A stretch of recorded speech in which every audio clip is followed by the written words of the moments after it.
Hi, I'm Pam and I'm here to talk about retro video games.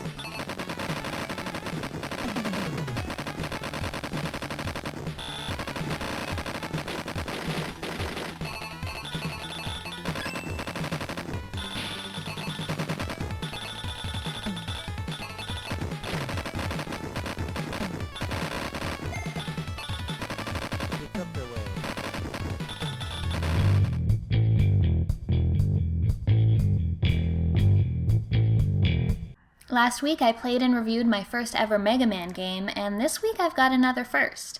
I'm reviewing my first game on the TurboGrafx-16. It's Blazing Lasers.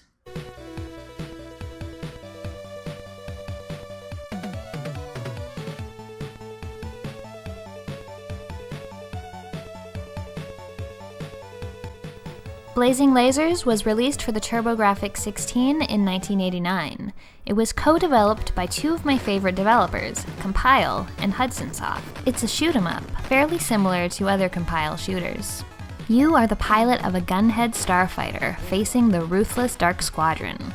You must destroy its super weapons and defeat it in order to save Earth.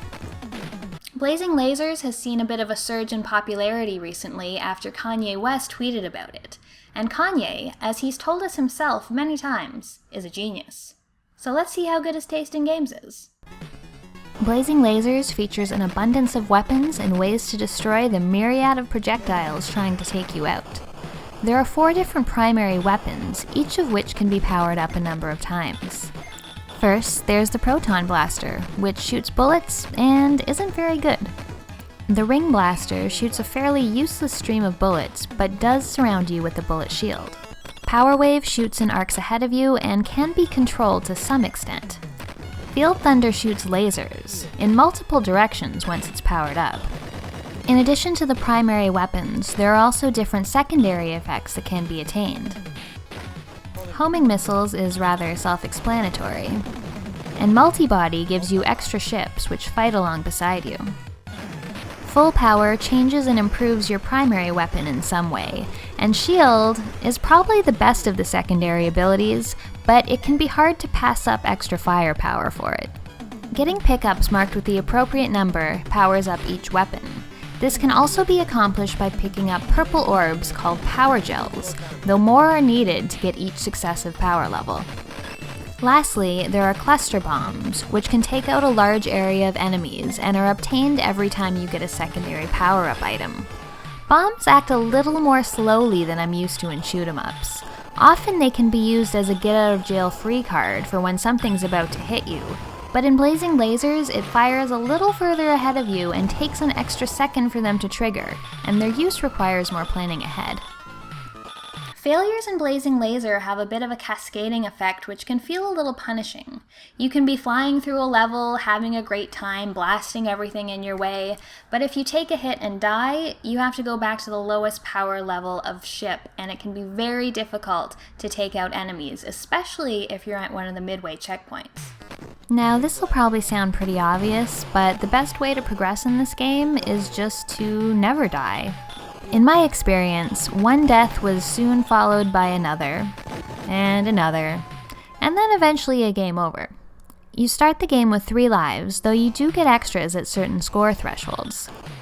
You also get 4 continues, which unfortunately was not enough for me to get through the entire game. I only made it to level 7. There are 9 levels in Blazing Lasers. Each level has at least 1 mini-boss around the midpoint, along with 1 end-boss. The exception is level 9, where you have to fight a whole bunch of bosses in a row. I generally found the bosses to be the easier parts of the game, as their attack patterns were more predictable and easy to deal with than the rest of the levels, which could see a dozen different enemies on screen at a time, plus all the bullets.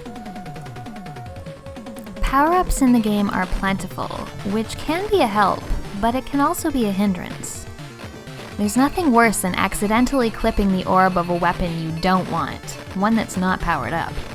Some of these power-up orbs tend to stick around on your screen for a long time and get in your way.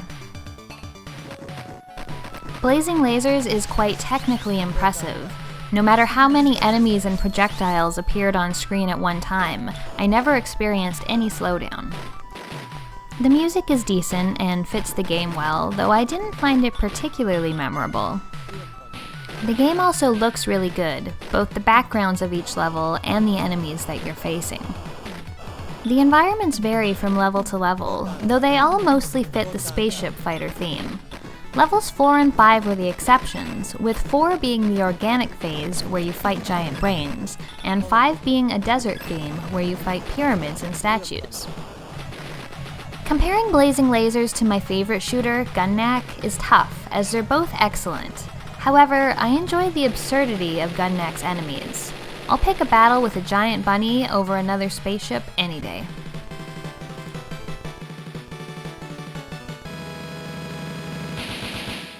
Overall, Blazing Lasers is a really fun, technically impressive shoot-'em-up with great controls, a good soundtrack, and really fast gameplay. While it's not my favorite shoot-'em-up ever, I still highly recommend it. If you don't have a TurboGrafx-16, the game is also available on the Wii Virtual Console.